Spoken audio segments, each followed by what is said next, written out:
2018 is not just going to be big for the US. It looks to be a momentous year in many countries around the world. For instance, Russia is having its presidential election in March. Spoiler alert, Putin wins. But barely, by like 98%.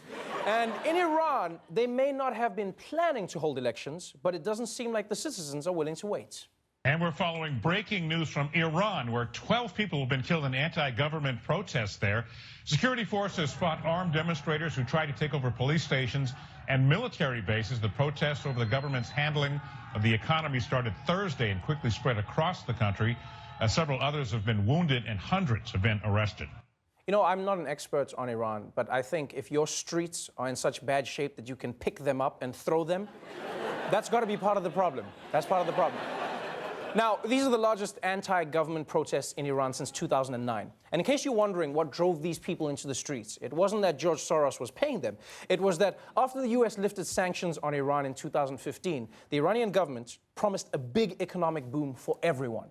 But while the rich in Iran are getting richer, ordinary Iranians aren't noticing the benefits. And I know this third world stuff is hard for some Americans to relate to. But just imagine if the US government promised tax cuts for the middle class, but then only the rich benefited. I know.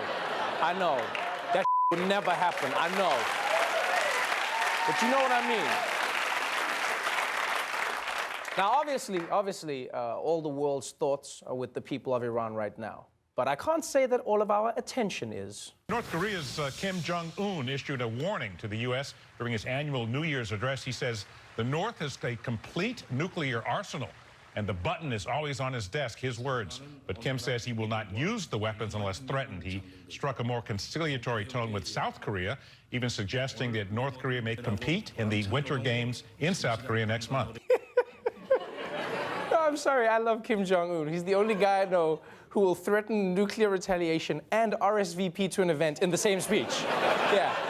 Because he's just like, I've got a bomb, and also I'm going to come to the Olympics. That's like a guy walking into his office like, nobody move! I have a bomb strapped to my chest! Oh, and Cynthia, put me down for that potluck on Saturday, please. Yeah, I'm making Oreo brownies, and it's going to be this thing. Get it?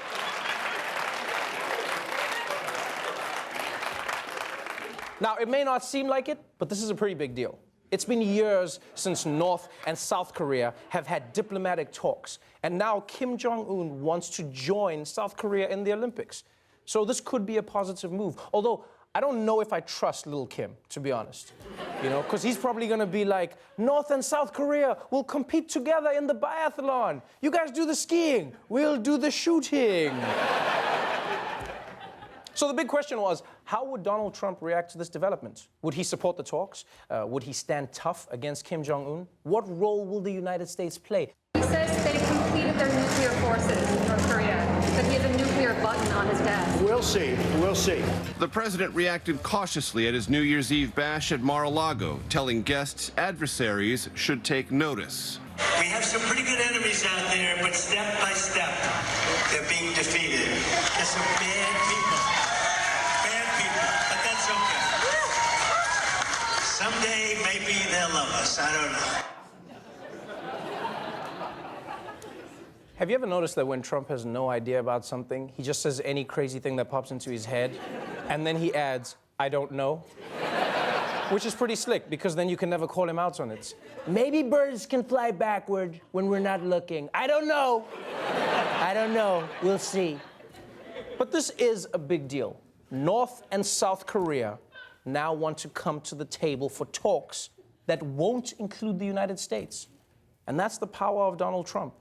No matter how far apart two adversaries are, they can always look at each other and say, we better sort the out before that guy gets involved. We're just gonna fix it ourselves.